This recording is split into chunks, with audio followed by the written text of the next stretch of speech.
Yun, oo, pitchel. Yun ang pang-asar nila sa akin, pitchel. Kasi nga, ako lang yung single. Pagka may inuman, oo, ako'y taga-taggero. Oo, kaya yun. Yun na. Yun naman sasabi ko na si Joy na talaga yung the one.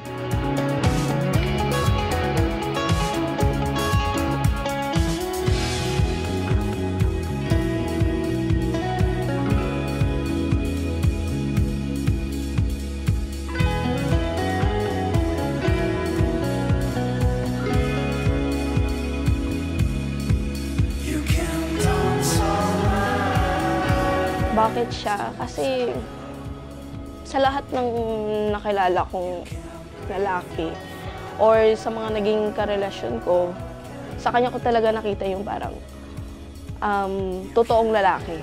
At sabi ko talaga nung unang pagkikita namin na siya na talaga.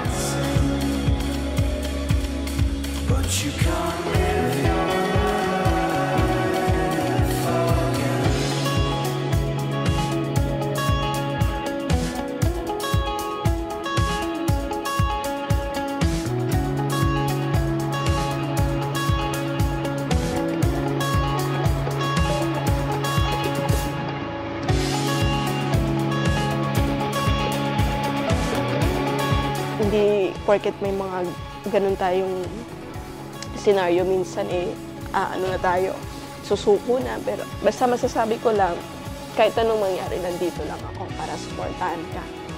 I love you!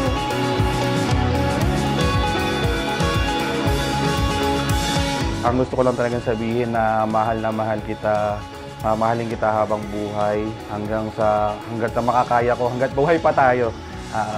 Yun lang. I love you, baby.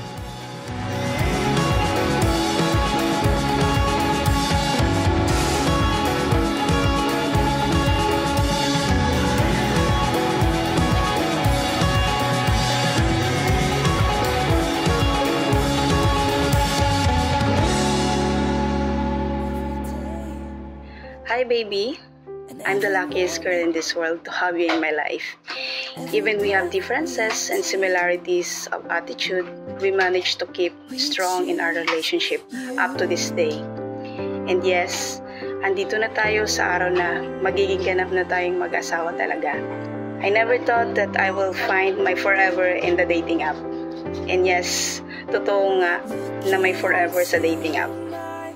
I know from the first time we met in person, I know to myself that you're the one for me and I'm the one for you. Shush, kilig yarn.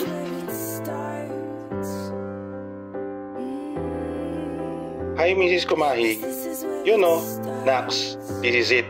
Isasakal na tayo sa isa't isa. Ay, kakasal na pala. Di ko ma-describe yung feeling na nararamdaman ko ngayon kung gaano ako kasaya. Nablangko na ako kakaisip kung anong sasabihin ko sa'yo dito sa vows. Ang hirap pala nito. Sobrang dami kong iniisip. First of all, thank you so much for loving me and giving a beautiful daughter. Oops, pinaghirapan pala natin yan dahil ako buuin.